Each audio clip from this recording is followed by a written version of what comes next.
दिवाली का पर्व देश भर में धूमधाम और उल्लास के साथ मनाया जाता है। दिवाली की रात माता लक्ष्मी और भगवान गणेश की पूजा का विशेष महत्व है। ऐसी मानता है कि दिवाली के दिन लक्ष्मी माता धरती पर भ्रमण करती है। इसके अलावा दिवाली की रात को सर्वार्थ सिद्धि की रात भी कहा जाता है। इसलिए दिवाली के मौके पर पूरे विधि विधान के साथ माता लक्ष्मी की पूजा करनी चाहिए। भगवती महालक्ष्मी चल और अचल संपत्ति देने वाली है। दिवाली की रात लक्ष्मी जी के विधिवत पूजा से हमारे सभी दुख और कष्ट दूर होते हैं। महालक्ष्मी पूजा में केसर, रोली, चावल, पान, सुपारी, फल, फूल, दूध, बताशे, सिंदूर, सूखे मेवे, मिठाई, दही, गंगाजल, धूप, अगरबत्ती, दीपक, रुई, कलावा, नारियल और तांबे का कलश चाहिए। इसमें माँ लक्ष्मी को कुछ वस्तुएं बेहद प्रिय हैं। उनका उपयोग करने से वो जरूर प्रसन्न होती है, इसलिए इनका उपयोग जरूर करें। आइए अब पूजा विधि जान लीजिए। लाल, गुलाबी या पीले रंग का रेशमी कपड़ा माता के आसन के लिए बिछाएं। कमल और गुलाब के फूल पूजा में जरूर रखें। श्रीफल, सीताफल, बेर, अनार और सिंघारे भी पूजा के लिए रखें। केवड़ा, गुलाब और चंदन का इत्र माता को चढ़ाएं। घर में बनी मिठाई का माता को भोग लगाना ज्यादा अच्छा होता है। एक चौकी पर माता लक्ष्मी और भगवान श्री गणेश की मूर्तियां ऐसे रखें कि लक्ष्मी जी की दाईं दिशा में श्री गणेश रहे और उनका मुख पूर्व दिशा की ओर रहे। कलश को लक्ष्मी जी के पास चावलों पर रखे। नारियल को लाल वस्त्र में इस प्रकार लपेटे कि नारियल का अग्रभाग दिखाई देता रहे और इसे कलश पर रखे। ये कलश वरुण का प्रतीक है। दो बड़े दीपकों में से एक में घी और दूसरे में तेल डाले। एक दीपक चौकी के दाईं ओर रखे और दूसरा मूर्तियों के चरणों में। एक छोटा दीपक गणेश जी के पास रखे। मूर्तियों वाली चौकी के सामने छोटी चौकी रखकर उस पर लाल वस्त्र बिछाएं।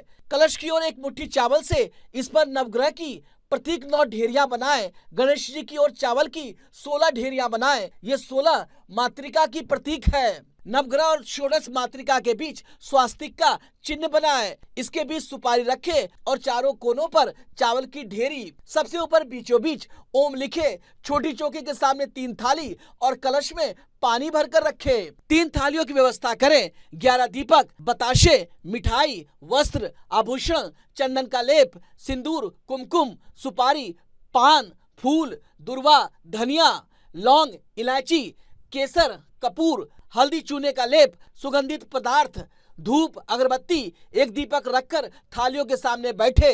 परिवार के सदस्य उनके बाईं ओर बैठे। कोई मेहमान हो तो वो आपके या आपके परिवार के सदस्यों के पीछे बैठे। सबसे पहले पूर्व या उत्तर की ओर मुख करके खुद का तथा पूजन सामग्री का जल छिड़ककर पवित्रीकरण करे। फिर आचमन करे। ओम महालक्ष्मी नमः मंत्र जप के साथ महालक्ष्मी के समक्ष आचमनी से जल अर्पित करें। शुद्धि और आचमन के बाद चंदन लगाना चाहिए। फिर संकल्प करें कि हे महालक्ष्मी, मैं आपकी पूजा कर रहा हूँ। किसी भी पूजा में सबसे पहले गणेश जी की पूजा की जाती है, इसलिए आपको भी सबसे पहले गणेश जी की ही पूजा करनी चाहिए। हाथ में पुष्प लेकर गणपति का ध्यान करें। पात्र में अक्षत छोड़े। पूजन के बाद गणेश जी को प्रसाद अर्पित करें। इसके बाद हाथ में थोड़ा सा जल ले लीजिए और आह्वान और पूजन मंत्र बोलिए और पूजा सामग्री चढ़ाइए। फिर नवग्रहों का पूजन कीजिए। हाथ में चावल और फूल लेकर नवग्रह का ध्यान करें। इसके बाद भगवती षोडश मातृकाओं का पूजन किया जाता है। हाथ में गंध, अक्षत, पुष्प ले लीजिए। 16 माताओं को नमस्कार कर लीजिए और पूजा सामग्री चढ़ा दीजिए। 16 माताओं की पूजा के बाद मोली लेकर भगवान गणपति पर चढ़ाइए और फिर अपने हाथ में बंधवा लीजिए और तिलक लगा लीजिए। अब महालक्ष्मी की पूजा प्रारंभ कीजिए। गणेश जी, लक्ष्मी जी और अन्य देवी देवताओं का विधिवत षोडशोपचार पूजन, श्री सूक्त, लक्ष्मी सूक्त और पुरुष सूक्त का पाठ करें और आरती उतारे। पूजा के उपरांत मिठाइयाँ, पकवान, खीर आदि का भोग लगाकर सबको प्रसाद बांटे। इसके बाद तिजोरी या रुपये रखने के स्थान पर स्वास्तिक बनाए और श्लोक पढ़े। मंगलम भगवान विष्णु, मंगलम गरुध्वज, मंगलम पुंडरीकाक्ष, मंगला यातनो हरि। माँ लक्ष्मी को मंत्रों से उनका पूजन करें और फूल चढ़ाएं। फिर माला पहनाएं। अब लक्ष्मी देवी को लाल वस्त्र पहनाएं। पूजन के बाद लक्ष्मी जी की आरती करना ना भूले। आरती के बाद प्रसाद का भोग लगाएं। इसी वक्त दीप का पूजन करें। लक्ष्मी पूजन कैसे करना है ये तो आपने जान लिया, लेकिन कुबेर जी को कैसे प्रसन्न करना है वो भी जान लीजिए। कुबेर पूजन में सबसे पहले कुबेर की मूर्ति लक्ष्मी जी गणेश जी के साथ रखें, फिर तिजोरी या रुपये रखे जाने वाले संदूक के ऊपर स्वास्तिक का चिन्ह बनाए और फिर भगवान कुबेर का आह्वान करें। आह्वान के बाद ओम कुबेराय नमः इस नाम मंत्र से गंध, फूल आदि से पूजन कर अंत में प्रार्थना करें। प्रार्थना कर हल्दी, धनिया, कमलगट्टा, रुपए, दुर्वादी से युक्त थैली तिजोरी में रखें। कुबेर जी को प्रसन्न करने के बाद दीपक पूजन कीजिए। दीपक ज्ञान के प्रकाश का प्रतीक है। बीच में एक बड़ा धीर्त दीपक और उसके चारों ओर 11, 21 अथवा इससे भी अधिक दीपक अपनी पारिवारिक परंपरा के अनुसार तिल के तेल से प्रज्वलित करके एक परात में रखकर मंत्र ध्यान से पढ़े। दीप पूजन करने के बाद पहले मंदिर में दीपदान करें और फिर घर में दिए सजाएं। दिवाली की रात लक्ष्मी जी के सामने घी का दिया पूरी रात जलना चाहिए। अब सबसे जरूरी बात, दिवाली की रात आप सब अपने घर में दीपक जलाएंगे, लेकिन क्या आप जानते हैं कि आपको दिए कहां कहां जलाने चाहिए जिससे आपके घर की सारी परेशानियां दूर हो जाए? सही जगह मैं आपको बता देता हूं।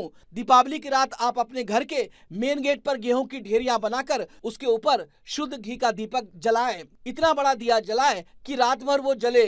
माँ लक्ष्मी दीपावली की रात धरती पर घूमती हैं और जिस घर में शुद्ध वातावरण रहता हो तो वो वहां जरूर आती हैं। अब मैं आपको दिवाली की रात लक्ष्मी साधना की पूरी जानकारी देने जा रहा हूँ। इस साधना को करने से माँ लक्ष्मी की कृपा मिलती है, साधक मालामाल होते हैं। दीपावली की रात 12 बजे काले ऊनी कंबल पर बैठकर श्री महालक्ष्मी जी के चित्र के आगे दीपमाला कम से कम 10 दीपक सजाकर बैठ जाएं। मंत्र की जितनी मालाएं संभव हो निरंतर जपें। इसके बाद 21 दिन तक नियम से जाप करें। प्रभु ने चाहा तो चंचला लक्ष्मी आपके घर में वास करेंगी। ये साधना तो आम भक्तों के लिए थी, लेकिन अब कारोबारियों और दुकानदारों के लिए साधना का तरीका जान लीजिए। ताम पत्र पर अंकित श्री यंत्र ले लें, उसे शुद्ध कर लें। दीपावली की मध्य रात्रि में मंत्र की माला निरंतर जपे। अगली सुबह गंगा जल या कुएं का ताजा पानी लेकर उस पर मंत्र को 21 बार पढ़कर फूंक मार दे। इस अभिमंत्रित जल को दुकान या कार्यालय की चारों दीवारों पर छिड़क दे। ध्यान रहे जल धरती पर ना गिरे। इसे विधि विधान के साथ करने पर आप सुख समृद्धि के भागी होंगे।